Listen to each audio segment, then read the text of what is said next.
Shalom, first and foremost, I'd like to give all praise to Yahweh, Ba'ashem, Yahweh Shai, Ba'ashem Rakakadash. Double honors to the elders and apostles of Great Millstone who are teaching this truth in sincerity. And a shout out to Yakim that's out there on four corners of the earth proclaiming this truth. Braka the Yahweh, Braka the Yahweh Shai, Ba'ashem Rakakadash, Braka Tom.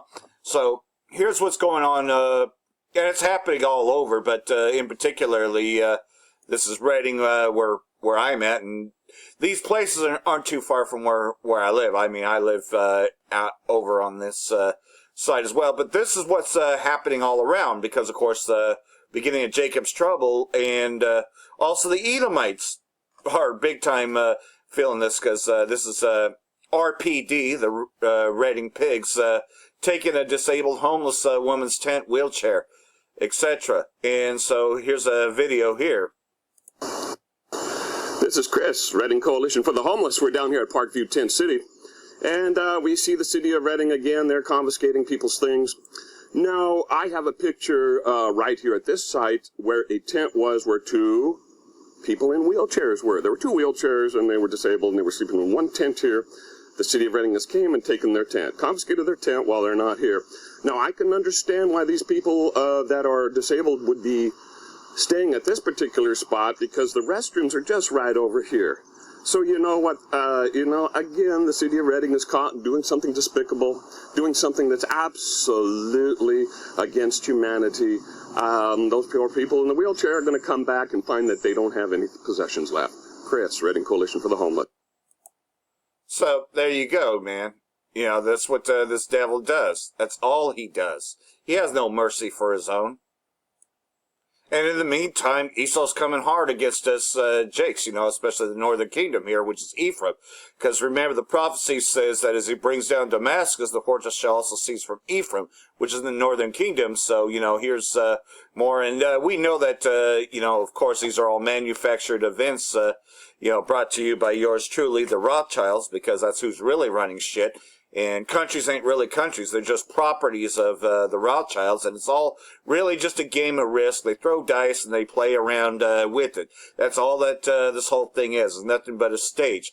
Every world is a stage. But what's happening is Esau knows that his time is short, and so he's coming down against you two-thirds that still want to do wickedly, even though we're out there, we're teaching in the name of Yahweh, Ba'ashem, Yahweh Shai, Ba'ashem, Rakakadash, and you still want to live like the heathen. You still want to praise Caesar Borgia. This is what's happening to you.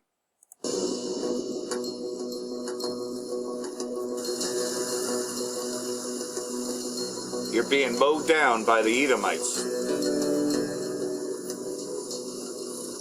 Several hundred Honduran migrants in a new U.S.-bound caravan were seen crossing Guatemala City on Thursday, January 17th, while heading towards Mexico. Central American caravans heading toward the United States have inflamed the debate over U.S. immigration policy, with President Donald Trump drawing attention to the bedraggled migrants to try to win backing for his plan to build a wall on the U.S.-Mexico border. Because we know who manufactured the Syrian refugee crisis. Same thing happening to our people. We decided to leave our country because there is nothing left in our country. The country will eventually be empty because there is no work, education, security. We have nothing. Trump has described the migrants as an invading force, and he sent troops to reinforce the border last year. On Monday, the Pentagon announced it would extend the deployment of about 2,350 troops to the U.S. border through to the end of September. The group will likely face weeks of travel to get to the U.S. border, and many of those persuaded to join the caravan have been misinformed about the likelihood of being able to enter U.S. territory, said the head of Mexico's Migration Authority. About 2,500 migrants from a previous wave of Central Americans who crossed Mexico have been camping in shelters in the Mexican border city of Tijuana.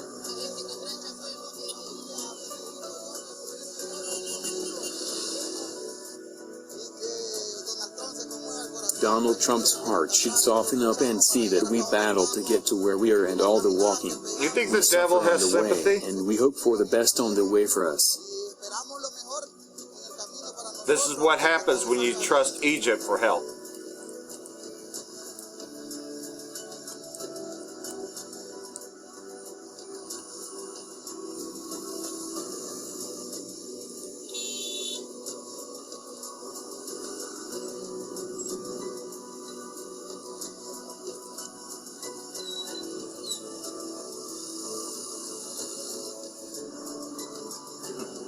again, why they would want to come to this shithole place. You see how Esau orchestrates this whole thing.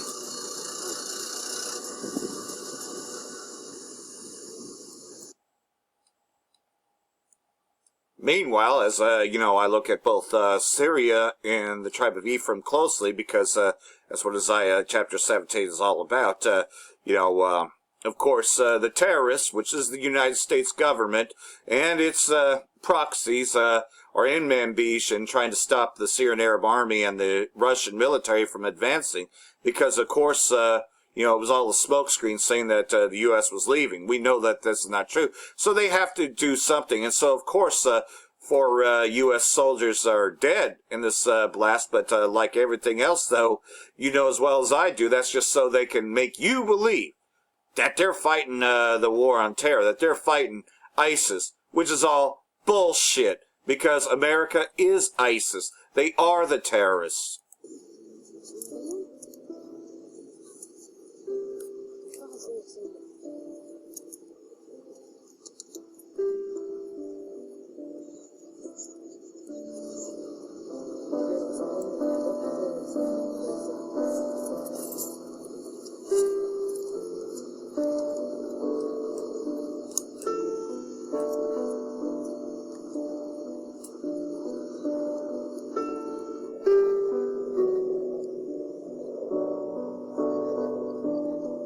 There's your terrorists right there. Because what America has done is entered another country illegally. But here's their reason to stay in Syria.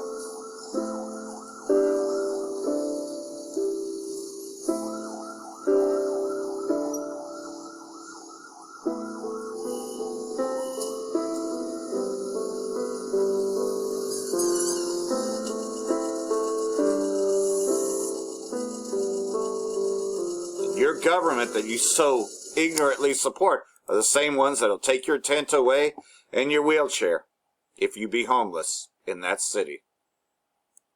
So here's more coverage on this, as I get a lot of information from this channel, Syrian War Report, aka South. On January the 16th, a suicide bombing attack hit the center of Manbij in the province of Aleppo. According to initial reports, over 25 people were killed or injured in the attack, which also caused casualties among U.S. service members. Minutes after the explosion, an H-92 coalition helicopter landed in Manbij for an evacuation operation. Later, the U.S. military stressed that 2 U.S. service members, a U.S. Defense Department civilian employee, and a contractor supporting the department were killed while conducting a routine patrol in the area. The names of those killed were not released immediately. ISIS claimed responsibility for the attack and revealed that it was carried out by a suicide bomber named Abu Yassin al-Shami. According to local sources, al-Shami blew himself up in front of a US-led coalition patrol outside the Prince restaurant in the center of Manbij. This was the first successful ISIS suicide attack aimed at US-led coalition forces in Syria. See, they got to give you a show. Were mainly aimed at US-backed Kurdish fighters and locals cooperating with the coalition. Turkey's President Recep Tayyip Erdogan said that the Manbij attack could be meant to dissuade the US from leaving Syria. The president added that he does not believe that the attack will impact US President Donald Trump's decision to withdraw American troops from Syria, because he saw Honorable Trump's determination on this point. However, the full withdrawal of US forces from Syria still remains in question, especially after another bright media demonstration of the remaining ISIS influence in the country. Earlier, it appeared that the US is going to continue its operations in Syrian airspace, even when the troops are fully withdrawn. On January 15th, Turkish presidential spokesman Ibrahim Kalin said that the US delegation, led by National Security Advisor John Bolton, conveyed to the Turkish side an unofficial 5-point document in which the United States confirms the withdrawal of its troops from Syria, the determination to continue the fight against the Islamic State terrorist group, and Washington's intention to maintain its presence in Syrian airspace as part of the coalition.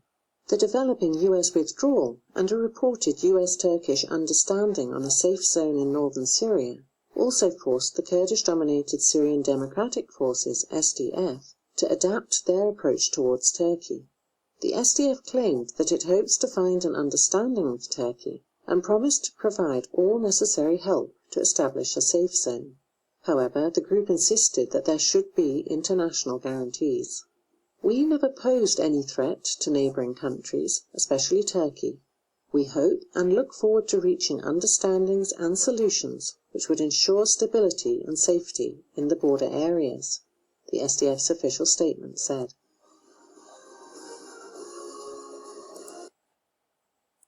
And of course, like everything else, though, because we know that 200 million nuclear missiles will be fired off, as Revelation chapter 9 tells us, here's more about the INF, the International Nuclear, forgot what the F stands for, but anyway, pretty much, though, the U.S. is pulling out of that because, of course, this is all part of the staging. Like I said, the puppetry, to make you believe that these people are at opposition, when in fact it's just a game of Risk with these Rothschilds playing on the board game, but giving you the illusion of.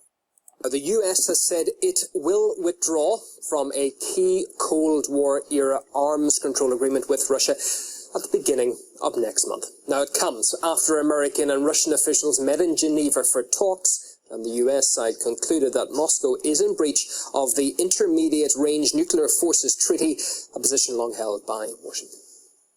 So we're going to terminate the agreement. We're going to pull out. That's important to the Russians, and they're not going to see that treaty survive. They've been violating it for many years. It is Russia's position that they're not in violation. Russia has been developing destabilizing weapon systems for more than a decade. So one has to ask, how do you convince the Russians to come back into compliance with obligations they don't think they're violating? In light of these facts, the United States today declares it has found Russia in material breach of the treaty. And we're not going to let them violate a nuclear agreement and go out and do weapons, and we're not allowed to. Do weapons, and we're not allowed to. So that's America's point of view. Moscow says it has invited US inspectors to examine the missiles which Washington claims violate the treaty, but to no avail. So, either way, though, you know what this leads to. Babylon the Great being destroyed, as well as the 1/3 of man. That 1/3 of man is talking about you Edomites, Esau, Edom. So, like everything else, I hope this has been edified. Until next time, Bracha Yahweh, Bracha Yahweh Shai, Ba'Shem Rakal Kadosh, Bracha Tum. Hope this has been edifying. Shalom.